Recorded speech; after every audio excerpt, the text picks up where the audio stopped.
on the random. What up, y'all? Welcome to another episode of Hip Hop Now Podcast, a bonus episode. Shout out to the Patreon supporters. I appreciate your support, your continued support, and I hope that you share this podcast with people you know enjoy this kind of content. And if they feel so like they like this kind of content and want to see this podcast grow and see more content and see some swag, well, just visit patreon.com/hiphopnow. The link is in the description. Now, this episode, we want to do something not a little different, but something that I realized I didn't do. Like, I've done 200 plus podcasts, don't tell nobody, but I've always focused on dope beats, dope lyrics, concepts, content, context, history, and things like that. So I wanted to create a podcast where I focused on how albums sound sonically, just how they sound, how they are mastered, how they're produced.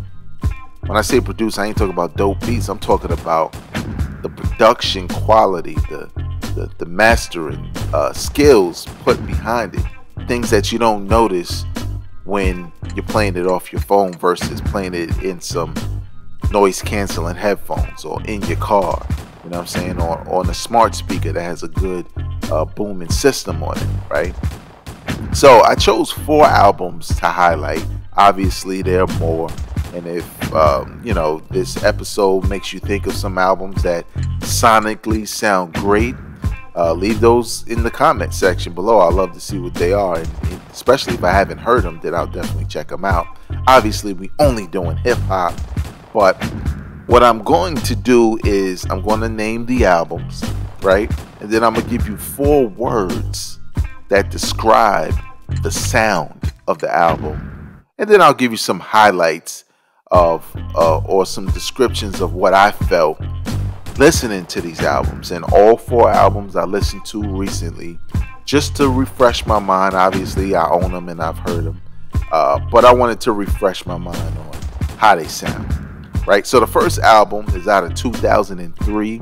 It's Speaker Box, is one half of the Outkast album Speaker Box / Love Below. The Speaker Box portion was led by Big Boy.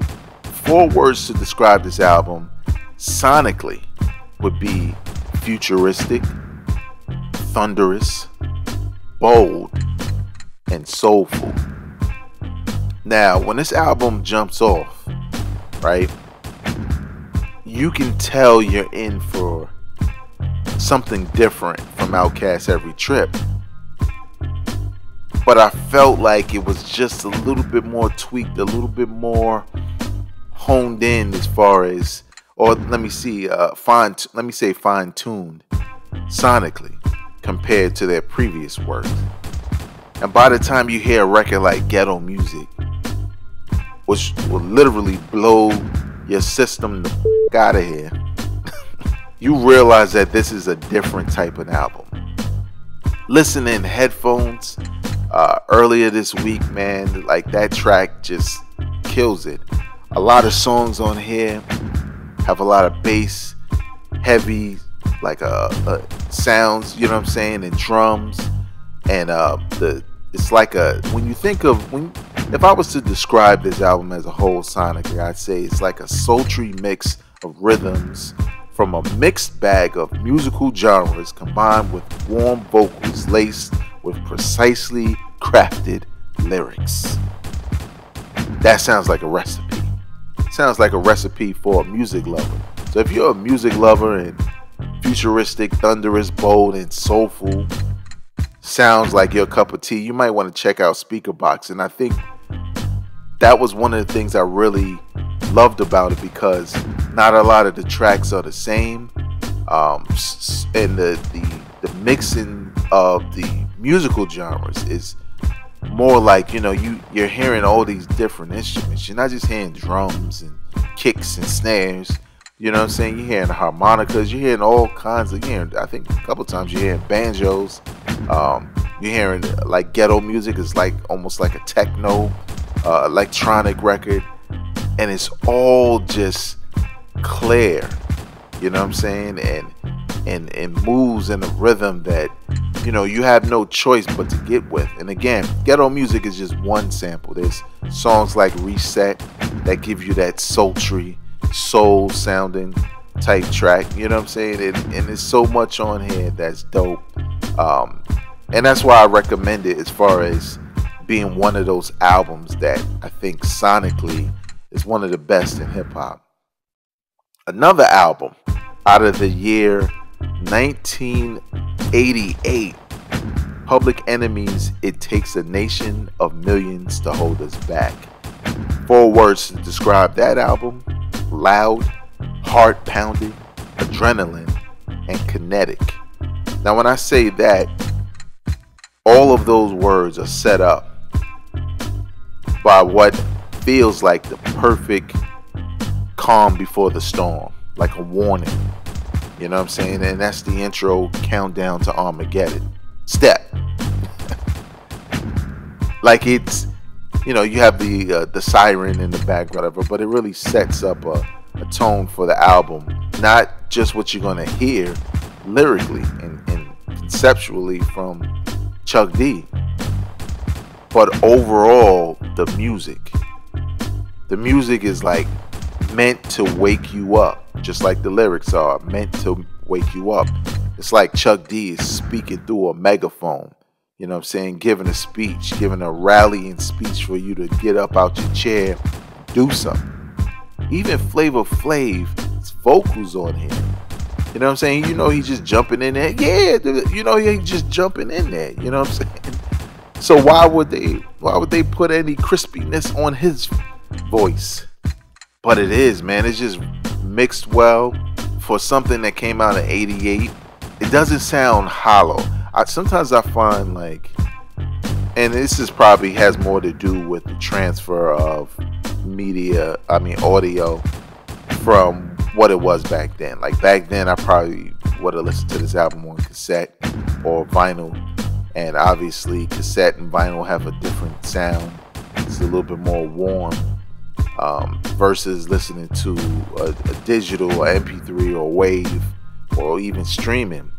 But what I find is listening to this album, again, good headphones or a dope sound system or just something where you can at least EQ it enough where you can really absorb what's there and get some clarity.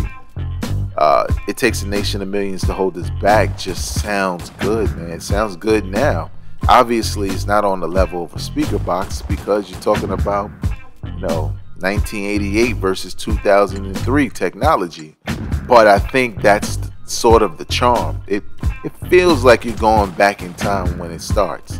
Records like Terminator X to the Edge of Panic, even like the skits, like, you know what I'm saying? Everything just sounds good and it sounds like a part of the same energy. When you're talking about how it sounds, it sounds consistent, you know what I'm saying? And even though the majority of the beats are very different from one another, some have the same energy as others. But again, Bomb Squad did their thing with this joint. It sounds great for an album that came out in 1988. Another album that sort of is the polar opposite of the last two is Into the Wu-Tang, 36 Chambers, released in 1993. 4 words to describe this album: muddy, unfiltered, raw, suffocating. Now when I say that, none of that is a slight against it. It's sort of what we liked about it, even for 1993. Whereas, It Takes a Nation of Millions in speaker box has a lot of clarity to it, real crispy. Into the Wu-Tang, 36 Chambers is dirty, it's grimy. Think of the variety in the first 3 tracks alone. It tells you this isn't your average hip-hop album. You know what I'm saying? The bass, the knock in records like Clan in the Front, you know what I'm saying? It just gives off a very diverse style of music and the style of production. It's unmatched even by the RZA himself. To be honest, because it was a unique time. You could tell he was in a unique zone with making this album, and from beginning to end, man, it sounds like the way we've heard it's been recorded, right? It sounds like he was in the basement of a house with not the most expensive equipment at hand, but that's what the charm was, because it wasn't, processed and oversaturated and filtered. Try to bring the vocals super clear, make the beats super clear, make the samples super clear. It's dirty on purpose.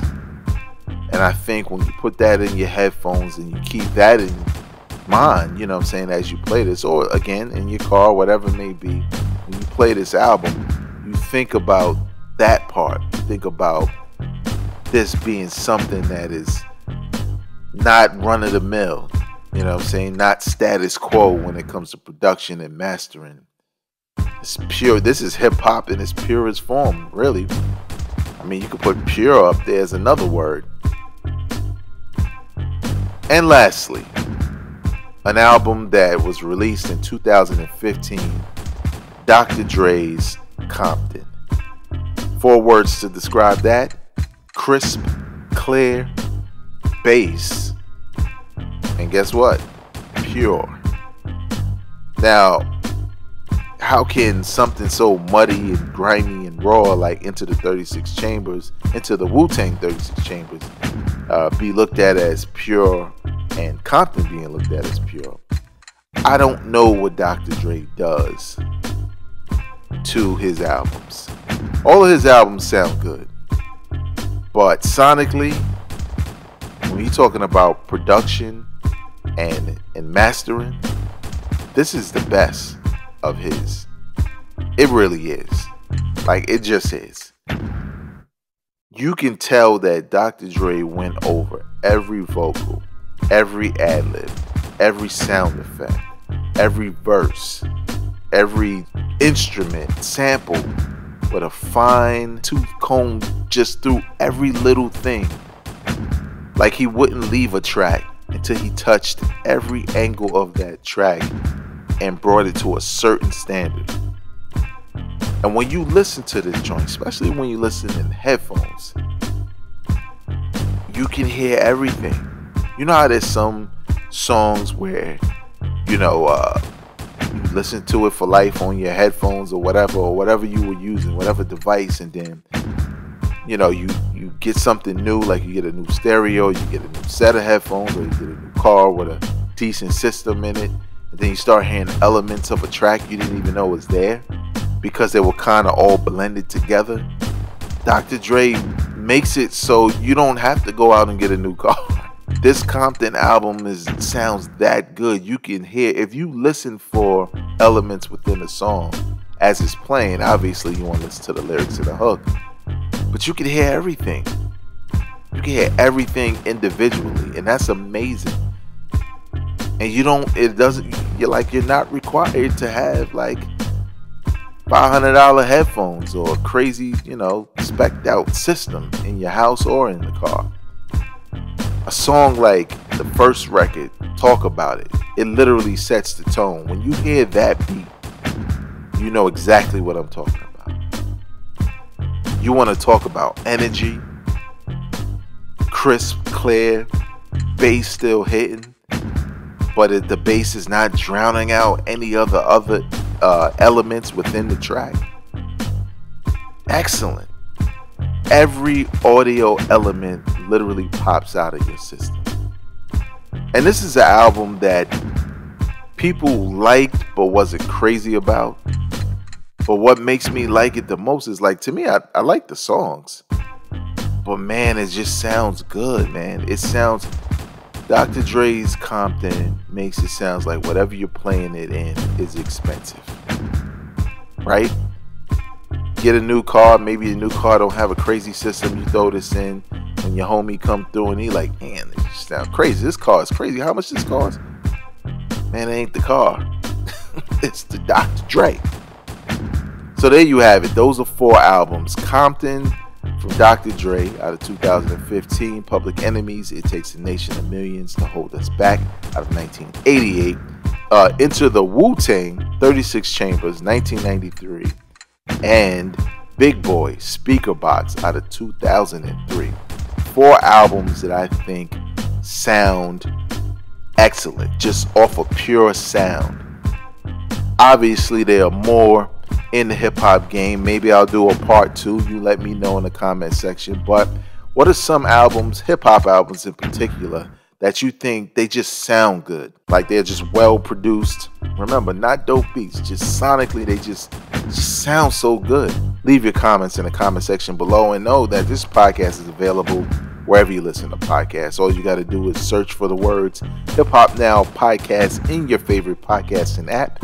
Hit that subscribe button, hit that like button, leave a comment, and don't forget to share this podcast with people you know enjoy this kind of content. Thank you again to the Patreon supporters at patreon.com/hiphopnow. Until next time, y'all, I am not a critic, I'm a fan.